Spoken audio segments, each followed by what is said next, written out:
رفیق سلام، وقتت بخیر. امیدوارم که حالت عالی باشه. وارد قسمت دوم آموزش مدیریت روابط عاشقانه و عاطفی شدیم. امروز قراره که نکات قسمت دوم رو بهت توضیح بدم، پس خوب توجه داشته باش.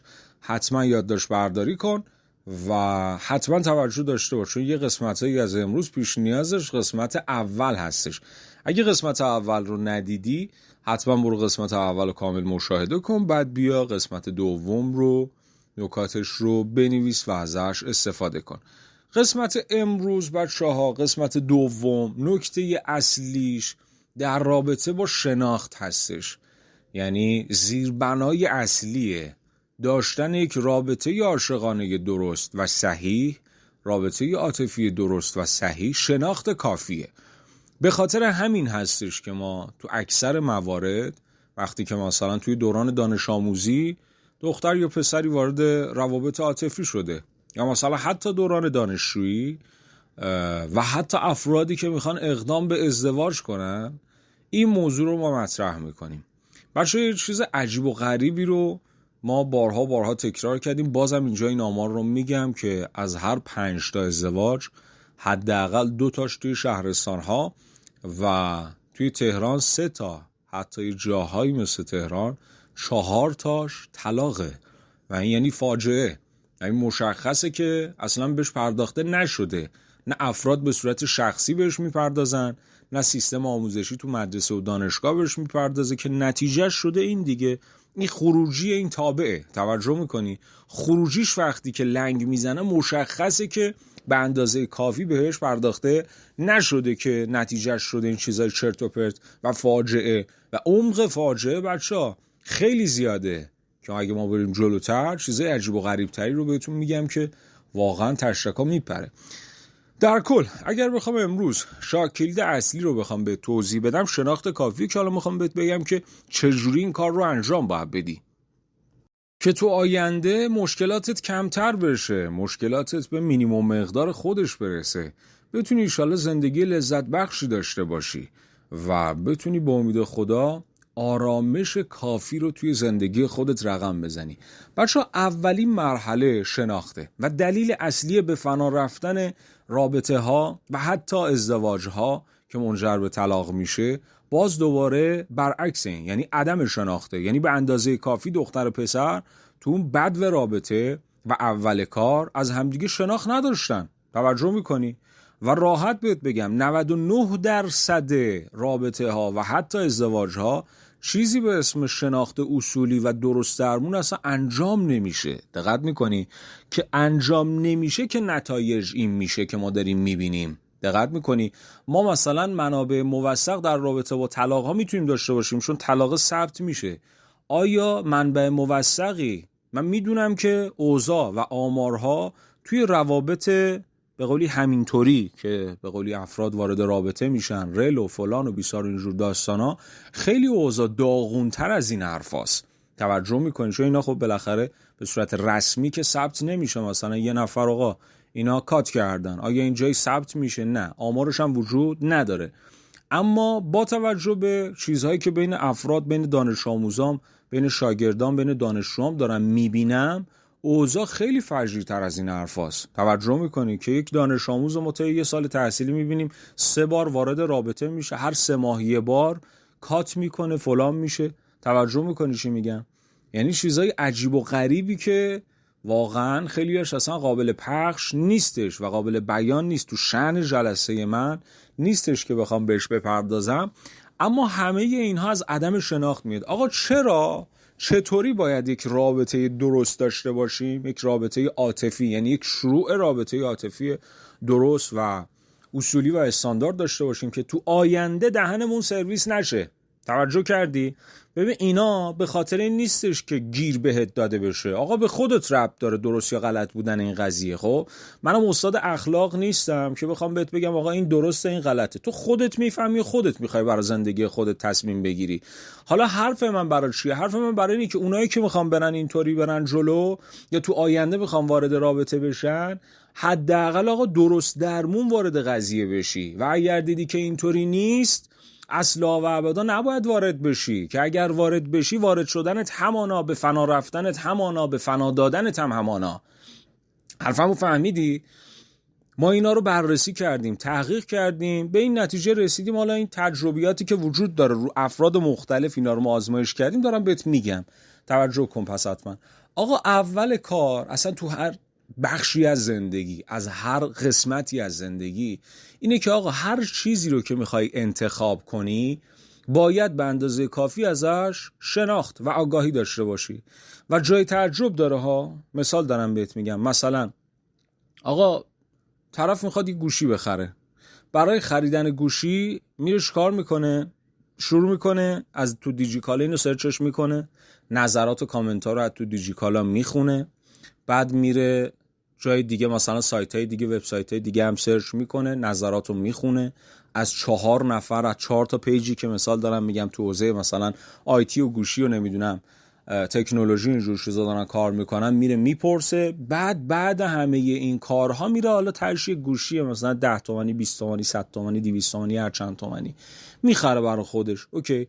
و همین شخص وقتی که مثلا میخواد برای ازدواج خودش تصمیم بگیره، برای رابطه مثلا عاطفی عاشقانه خودش تصمیم بگیره، هیچی. یعنی مثلا یه نفر رو میبینه به عشق در نگاه اول اعتقاد داره، بابا این درست نیست، این اشتباه محضه، این افتضاحه. یعنی چی عشق در نگاه اول؟ یعنی چی؟ آیا مثلا همین چیزو توی گوشی هم داری؟ مثلا یه لحظه بیار مثلا رو همون گوشیه به علاقه و انتخاب در نگاه اول تو گوشی مثلا اعتقاد داری؟ یه گوشی رو ببینی چشت بگیره همونو بری بخری؟ اسکلی؟ آیا این درسته؟ بعد بری بخری ببینی اون چیزی که نبوده به دردت نمیخورده، یا مثلا بیش از حد پول خرج کردی، یا اصلا به اندازه کافی اون چیزایی که میخوای رو نداره، آیا سرویس نمیشی؟ دارم به زبون خودت میگم.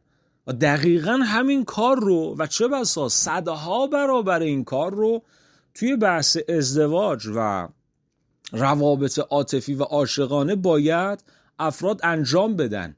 من دارم کاری رو انجام میدم، چیزایی رو آموزش میدم که متاسفانه تو مدرسه یاد نمیدن.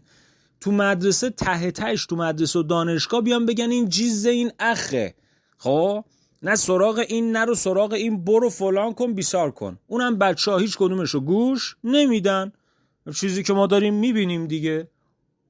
من بچه‌ها با من راحتم، میان حرف میزنن، میگن آقا مثلا فلان معلم فلان درسمون هستش، میاد میشینه از اول زنگش تا آخر زنگش میشینه این حرفا رو میزنه، ما هم میگیم بله بله بله که نمرمون رو بگیریم، خدا حافظ شما، خدا نگهدار.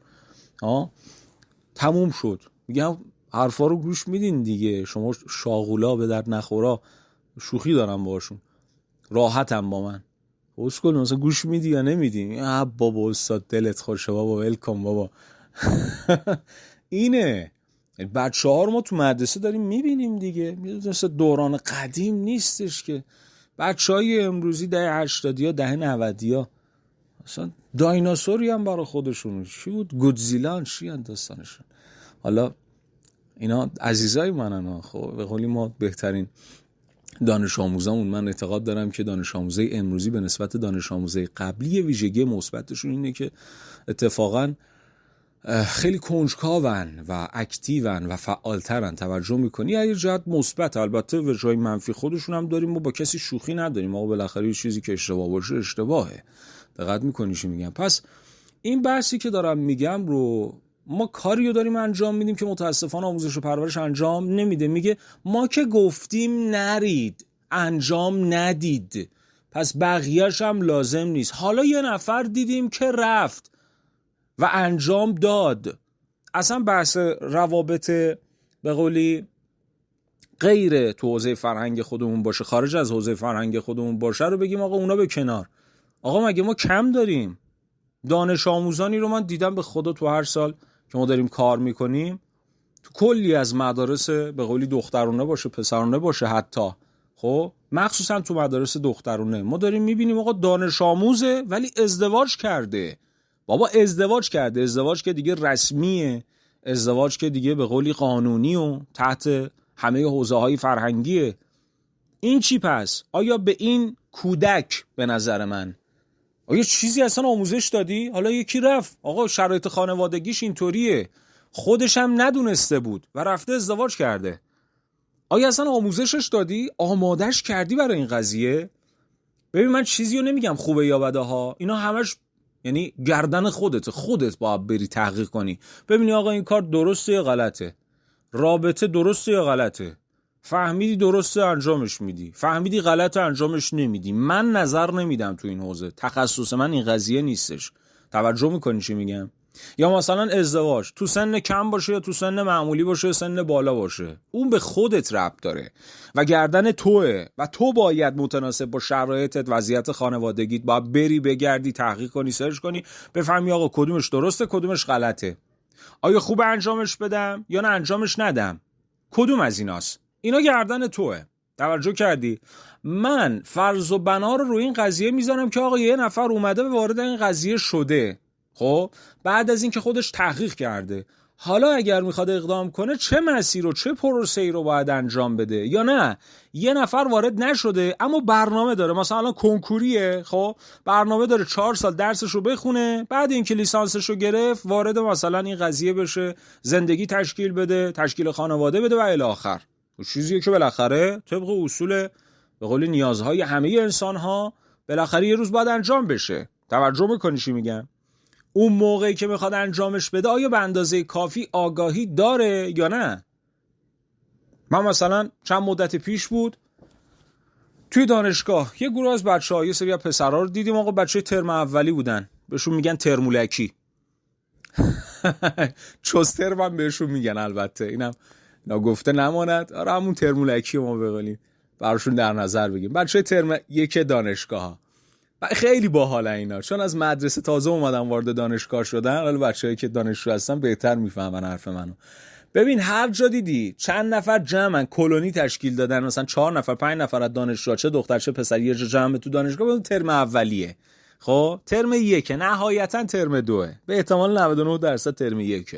دقت میکنی یه اخلاقیات خیلی جالب دارن، هنوز از اساتید دانشگاه میپرسن استاد چنبرگ برداریم، دفتر چنبرگ برداریم، مثلا رفته فیزیولوژی مثلا گایتون نشسته 2 تا کتاب رو هم رفته 2500 صفحه، بعد به استاد برگشته ترم اول گفته استاد ما مثلا بچهای علوم پزشکی و زیر شاخه‌اش ترم اول فیزیولوژی گایتون میخونن، ازش پرسی استاد دفتر چنبرگ برداریم.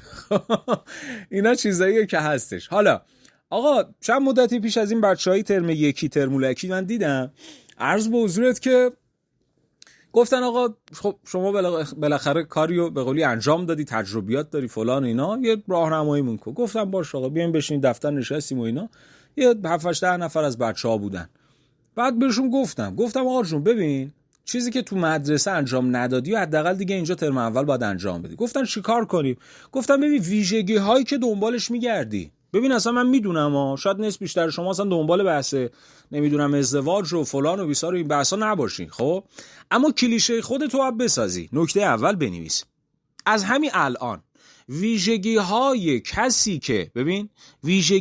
کسی که میتونه همسر مناسبی برای تو باشه رو باید بنویسی.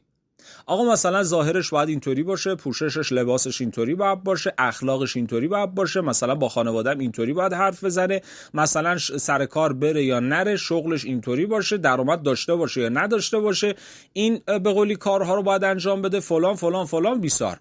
20 تا 30 تا 40 تا 50 تا فاکتور رو برای خودت می‌نویسی که فاکتور تو با فاکتور بغل دستیت با فاکتور رفیقت با نمیدونم فاکتور همکلاسیات فرق میکنه. هر کسی سیستم خاص خودشو داره. توجه میکنی ممکنه مثلا یه نفر مثلا دوست داشته باشه بین مثلا پسرها همسرش سر کار بره، یکی حال نکنه به قولی سر کار بره، و اونا رو تو باید بنویسی و این کلیشه رو باید داشته باشی. وارد دانشگاه شدی هر کسی رو دیدی کل این کلیشه رو داشت، شک نکن و بعد اینکه مطمئن شدی داشته باشه، نه اینکه ظاهری فکر کنی و تصور و توهم بزنی. اگه دیدی هر 40 تا این ویژگی رو داره برو سراغش. آقا پسر اون جماعت پسر بودن، خب هر کی دیدی حتی یه دونه از اینا رو نداره، خب به هیچ وجه نرو سراغش. حالا 4-5 تا باشه که دیگه اصلا گند بزن توش. توجه کرد؟ بر دخترام همینطوریه، فرقی نمیکنه. آقا چرا این همه سختگیری؟ آخه لامصب شما وقتی که تو پروسه عشق قرار میگیری، اون فعل و انفعالات هورمونی که قبلا تو جلسه اول قسمت اول گفتم، این اصلا اجازه نمیده که تو بخوای منطقی تصمیم بگیری. بچه‌ها قبل از اینکه برن سر خونه زندگیشون، قبل اینکه ازدواج کنن، رو هوان هم دختر هم پسر هاین به قول معروف. خب یکی که هست یه چیز زده رو حواس، مثل اونه، شدیدتر از اونه. توجه میکنی؟ قدرتی که اندورفینو عرض به حضورت که هورمون‌های عشق داره خیلی بالاتر از این حرفاست. یعنی یه جوری طرفو میچسبونه به سقف، یارو فکر میکنه آقا منو این همه خوشبختی محاله و فلانه و واقعا توهمای عجیب و غریبی میزنه. بعد سرشو میاره بالا، 1 سال 2 سال میگذره، یه مقدارون به قولی شرایط عادی میشه، میفهمه که آقا چه دستبیلی رفته تو پاچمون. توجه کردی؟ اون موقع ایراد کوچیک قبل ازدواج میشه ایراد گنده و بزرگی که دیگه قابل تحمل نیست بعد ازدواج. گرفتی منظورمو؟ یعنی حتی دیدی کوچیکترین فاکتوری که تو قبلا چیدی رو نداره، به هیچ وجه نباید بری سراغش. یعنی عقلت میفهمه این. آقا خوبی این کار چیه؟ خوبیش اینه که ببین تو یه کلیشه داری، خب میذاری رو شخص و میبینی آقا آیا با این سیستم میخوره یا نمیخوره، یا نه مثلا یه قالب و کلیشه ها هستن میذاری مثلا روی جسم، میبینی آقا بیرونش زده، مثلا حاشیه‌اش زده بیرون، یه تیکش کج و کل است، میفهمی که آقا این با اون کلیشه نمیخوره. توجه کردی؟ پس حذفش میکنی. خوبیش اینه که تو میدونی، تکلیف تو مشخص کردی. یعنی تو قبل عاشق شدن فاکتورهای عقلی خودت رو داری که اگر عاشق بشی دیگه عقل مغل میماله میره دنبال کار خودش. گرفتی حرفو؟ وقتی که شخص عاشق میشه عقل دیگه وجود نداره که بابا این فضاست، هایه چسبیده به سقف، فکر میکنه که این چیز عجیب و غریب پری دریایی مثلا صید کرده، یا مثلا دختره فکر میکنه شاهزاده قصه ها اومده مثلا سراغش وارد رابطه شدن، یا مثلا اومده خواستگاری داره میکنه ازش. توجه میکنی چی میگم؟ بعد یه پرانتز بذار اینجا بزنم، من حس میکنم که لازم باشه. ببین بچه‌ها، چه دختر چه پسر، بچه‌ها قبل از ازدواج خب ترجیح بر اینه، خب یعنی به دلیل عدم شناخت و به دلیل احساسی تر بودن قضیه کمتر وارد قضیه رابطه بشی. آقا چرا آقا شما هم شدی مثل بقیه داری میگی فلان بیسا؟ ببین من دارم پیشنهاد بهت میدم، دلیل دارم بهت میگم، چون هی دارم بررسی میکنم یه طرف رابطه یه طرف ازدواج، این دوتا با هم دیگه خیلی فرق میکنن. خب جا داره به نظر من باید بهت بگم. آقا حق دیگه، حالا میخوای بپذیر میخوای نپذیر، من وظیفه‌مه که بهت بگم. توجه کردی؟ 2 تا دلیل داره. دلیل اول اینه که بچه‌ها خیلی احساسی ان. توجه میکنی چی میگم؟ یعنی مثلا میزان عاشق شدن، سرعت عاشق شدن، اگه تو دوران مثلا متوسط، من اینا رو تو مدارس دیدم دارم بهت میگم، تجربه است. اگه سرعت عاشق شدن تو دوران متوسطه اول، یعنی 7م 8م 9م، هر 1 ساعت 5 تا باشه، تو متوسطه دوم این تبدیل میشه به هر ماه یه دونه. توجه میکنی چی میگم؟ تو دوران دانشجویی میبینی مثلا تبدیل میشه به هر 3 ماه هر سال یه دونه. دقت کردی؟ اونی که دارم بهت میگم هر ساعت یه دونه شوخی نبودا، به خدا همچین قضایایی هستش. یارو میبینی مثلا صبح بالفرض مثال یه روز تعطیل اینستاشو باز میکنه، عاشق 3 تا پسرای توی اینستاگرامش میشه، بعد 2 تا هم مثلا بالفرض مثلا فاک فامیلی این ور اون ور، میبینی مثلا توی یه روز عاشق 5 نفر شد، 6 نفر شد، به 6 نفر دل داد، قلوه گرفت. بابا چیکار داری میکنی؟ آقا آیا یه سری از افراد خاص اینطوریه؟ نه، ببین این شرایط سنی اینطوریه، چون وارد دوران بلوغ شده، وارد یک سیطره جدیدی شده، وارد قلمرو جدیدی شده و حس پادشاهی میکنه. نوجوانا استقلال طلبن، خب، و فکر میکنه که دیگه بالاتر از خودش کسی نیست. خب اینطوری هن. توجه میکنی؟ هر چقدر رفته اینا متعادل تر میشن. مثلا تو دبیرستان به دوران راهنمایی خودش متوسط اول خودش میخندیم، چون اسکول بودیم، مثلا 7م بودم عاشق فلان پلشت و فلان مثلا پسر سرکوشمون هم شده بودم. خب بعد الان فهمیدم که اون موقع چقدر اسکول بودم. دقت کردی؟ رفته پخته تر میشی. این دلیل اول. دلیل دوم اینه که بچه‌ها این دوران یعنی دوران مخصوصا دانش آموزی، خب دورانی هستش که تو باید گلیم تو عذاب بکشی بیرون. خب اگه وارد رابطه عاطفی بشی، خب من نمیگم بهش فکر نکنا، ببین اینایی که دارم بهت میگم اتفاقا بابت اینه که براش برنامه داشته باشی، تو آینده کارتو انجام بدی، درستم انجام بدی.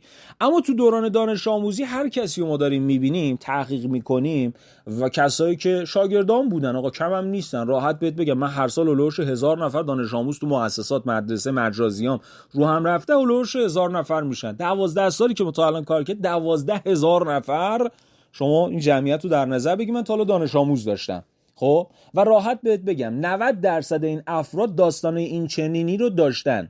توجه میکنی؟ یعنی یا واردش شده و پشیمونه و یا تو فکرشه. هر از گاهی مثلا سفره دلشو میاد پهن میکنه، میگه استاد ما مثلا برنامه داریم، من مثلا میخوام تو درسمو بخونم، رشته خوب، دانشگاه خوب قبول بشم. بچه‌ها که منطقیاً اینطوریان اکثرا. تو دوران دانشجویی مثلا میخوام ازدواج کنم، میگم خب باشه، اگه این کار میخوای انجام بدی، رشته دانشگاه خوب داشته باش، بیزینس تو طراحی کن، اوکی. تحت این شرایط حتی میتونی مثلا 20 سالگی 22 سالگی هم تحت شرایط، نه گاگولی که 30 سالشه 40 سالشه هنوز ننش داره بلشو بهش میده، صبونشو حاضر میکنه. توجه میکنی چی میگم؟ یعنی کسایی که ما خیلی داریم دیگه، اینا نقش انگل رو برای خانواده ایفا میکنن و مثل یک انگل زندگی میکنن، میمکه میچسبه به جیب بابا، از اونجا داره تغذیه میکنه، ننه هر روز برای صبونه‌اش آماده میکنه، پسرم پاشو برای صبونه آماده کردم، یا دخترم پاشو مثلا 12 ظهر لنگ ظهر مثلا پاشو مثلا دیگه خیلی به قولی خواب بس، پاشو مثلا صبونه ناهار تو یه جا بخور، نه در شام فلان آماده میکنن، هیچ گوی نمیخوره طرف، هیچ غلطی نمیکنه، 2 ریال زندگیش نمیارزه. توجه کردی؟ این 40 سالش هم باشه، 50 سالش هم باشه، صلاحیت وارد شدن به مقوله ازدواج رو نداره، چون هنوز خودش برای خودش پخی نیست. چه برسه بره مثلا دختر باشه، بشه زن یه بابایی، خب زن یه آقایی، میخواد زندگی اونو آباد کنه که آباد میکنه واقعا از یه جهت دیگه. چه پسر باشه هنوز دماغشو نمیتونه بکشه بالا، میخواد بره دختر مردم بگیره، بدبختش میکنه دیگه. خب مشخصه بدبختش میکنه، به هیچ جا نمیرسه. خودش که هیچی به فنا میره، یه نفر دیگرم به فنا میده. پس اینو خوب توجه داشته باش. منظور من با افرادیه که به قولی میفهمن، آقا درسشو خونده، آموزششو دیده، کسب و کار رو راه انداخته، گلیم خودشو به قولی عذاب کشیده بیرون، ردیفه، همه چیزو بلده، حالا بسم الله. آره آقا تو 22 سالگی بعد لیسانست میتونی ازدواج کنی. توجه کردی؟ پس این نکته در نظر داشته باش. دلیل دومی شد که آقا تو دوران دانش آموزی تو باید کارهای مهمتری انجام بدی. حالا فکر کردن به چیزی بد نیستا که انرژی بگیری. خب ما مثلا بعضن دانش آموزایی داریم میاد میگه استاد من مثلا فلانی رو دوست دارم، یا نه فلانی تو خیالم هست، انا فعلا پیداش نکردم با اون ویژگی و فاکتورام بخوره. خب اوکی باشه، کسی رو پیدا نکردم، اما وقتی که من بهش فکر میکنم انرژی میگیرم، انگیزه میگیرم، درسام بیشتر میخونم. میگم ببین اگر فقط در حد فکر کردنه ایراد نداره، مشکلی نیستش. ببین آفرین که این همه شعور داری، فهم داری، درک داری، نرفتی وارد قضیه بشی، خودتو به چخ بدی، به فنا بدی، بعد بیای بگی استاد ریدم بیا کمکم کن. گرفتی چی شو؟ خیلی از بچه‌ها واقعا یعنی هچل هفتن، پلشتن در پلشتن. خب یارو میره یه مثلا اسکل مثلا سر کوچه‌ش رو میاد، یه چشمک میزنه، 2 تا شماره میگیرن فلان بیسار، بعد یه ما به هم دیگه میریزن، کات میکنه، شکست عشقی، بعد یا ابوالفضل بدبخت شدیم، بعد درس که میماله، زندگی که میماله، یه تفکر خیانت آلودم، فردا پس فردا اونم با یکی دیگه میبینه، تفکر خیانت هم میره تو طرحواره زندگی ذهنیش و یه چیز اصلا داغون، تر زد، یه پا این ور زندگی یه پا اون ور زندگی، رید تو زندگیش رفت. راحت دارم با حرف میزنم که قشنگ راحت بفهمی و با این حرفا تو ذهنت میمونه، مطمئنم. و اگه خلاف این عمل کنی 10 سال دیگه میزنی سر و کله خودت تو جای مختلف بدنت که وای وحید اینا رو به ما گفت، ما انجام ندادیم، همینطوری دایورت کردیم. پس حواست به این قضیه باشه. آقا دلیل دومی شد تو این بازه زمانی تو کارهای مهمتری داری. 1 درست.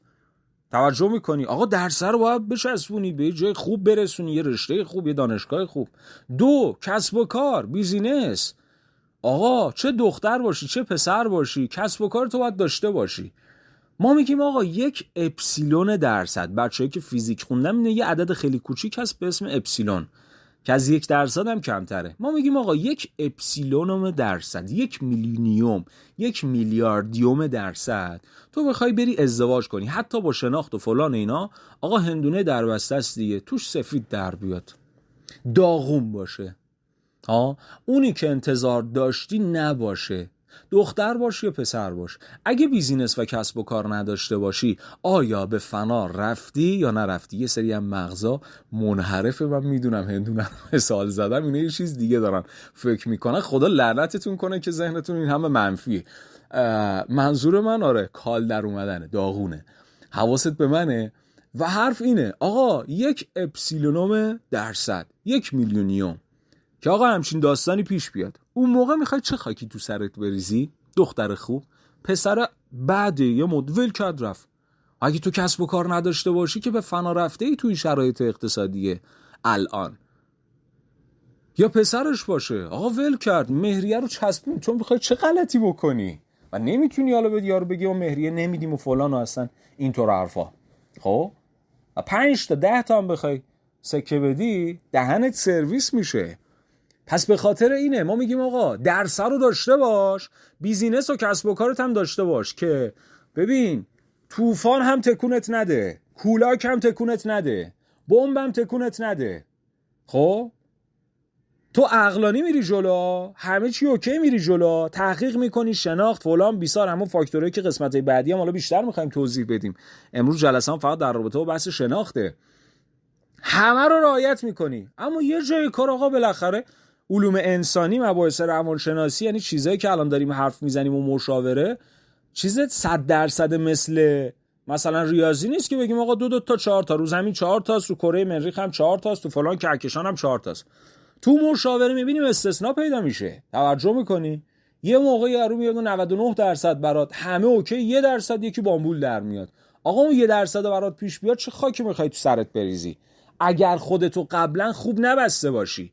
به خاطر این ما داریم میگه آقا تو دوران دانش آموزی فردین بازی در نگیرین، خدا وکیلی. خب تو دوران دانش آموزی نمیدونم عاشق پیشه و شبیه این انیمه ها و این کارتون ها و این فیلم ها و فلان و بیسار و اینجور داستان ها نباشی دختر خوب، مثل آبجی منی. خب پسرها داداشای منه. آقا حواست جمع باشه به این قضیه، یعنی داستان نشه برات، یکم از این فاز و فضای احساسی بیای بیرون. خب و هر چیزی که تو رو سوق میده به سمت اینجور داستانا، میبینی رفیق داری کلن منگه، روزی 10 بار عاشق میشه، خب باش نگرد، آهنگ عاشقانه گوش نکن. توی که میبینی جنبشو نداری، گوش میدی، دل میدی، قلوه میگیری، گوش نکن. دوران دانش آموزی این دوتا رو به چسبون بره، عالی ببرش جلو، درس رو بترکون، بیزینس خوبی داشته باش. توجه کرد چی شد؟ در مورد بیزینس هم قبلا حرف زدیم. بیزینس خوبی داشته باش که رفتی وارد دوران دانشجویی شدی، برنامه داشته باشی برای تشکیل خانواده اگر دوست داشتی. آقا یکی هم میگه آقا ما نمیخوایم مثلا به این زودیا وارد بشی، فدا سرت، اوکیه. توجه کردی؟ یعنی این مسیر باید اول انجام بشه. این دوتا اوکی نباشه بچه‌ها تو آینده افراد دچار مشکل میشن، چه دخترش باشه چه پسرش باشه. اگه درس رو درست درمون نخونده باشه، رشته خوب، دانشگاه خوب نداشته باشه، که تو آینده بیزینس خوب یا استخدام خوب نداشته باشه، قطعا دچار مشکل میشه. توجه میکنی؟ میلنگه بچه‌ها، پایه‌های زندگیش میلنگه. اینو خوب دقت داشته باش. و فاکتور سوم میشه همین چیزایی که الان دارم بهت میگم. آقا فاکتور سوم چیه؟ یعنی آقا تو بنا رو گذاشتی رو این که درس رو درست درمون بخونی، تو دوران دانش آموزی وارد این قضایا نشی. حالا فکر کردن ایراد نداره تحت شرایط کنترل شده که بهت ضربه نزنه، آزار و اذیتت نکنه، اوکی، فکر کردن ردیف، موردی نیست. اما وارد نشه، براش برنامه داشته باشه برای آینده. خب این کارا رو انجام بده و در کنارش حتما فاکتور شناخت رو داشته باش. آقا شناخته یعنی چی؟ یعنی همین الان بشین بنویس فاکتورهای عقلانی که از همسر آیندت تو انتظار داری. ببین ریزترین چیزها رو بنویس ها. اصلا هم خجالت نکش. اینی که دارم بهت میگم کاملا روانشناسی شده است. یعنی هر انتظاری از اخلاق طرف، از ظاهر طرف، از قیافه طرف، از پوشش و لباس طرف، از خانواده طرف، خانواده بچه خیلی مهمه. ببین وقتی که دوتا به قولی حالا یه دختر و یه پسر وقتی که میان وارد مقوله ازدواج میشن، اینا تنها نیستن ها، اینا خانواده هاشون هم هستا. تو داری وصلت میکنی با خانواده اون شخص. دختر خوب باشه، خانواده شر و ور باشه، تو نمیتونی بسازی. یا نه آقا ما عاشق همیم و همدیگر رو دوست داریم و آقا ما میمیریم برا همدیگه و فلان و یا این یا تو یا هیچ کس دیگه. آهنگای مختلف میاد تو ذهنم. خب این جالب نیست. خب دهنت سرویس میشه رفیق. از ما به عنوان یک کسی که مشاور کلی افراد مختلف رو دیده به تو نصیحت و وصیت گفتیم و رفت. حالا تو میتونی بپذیری میتونی نپذیری.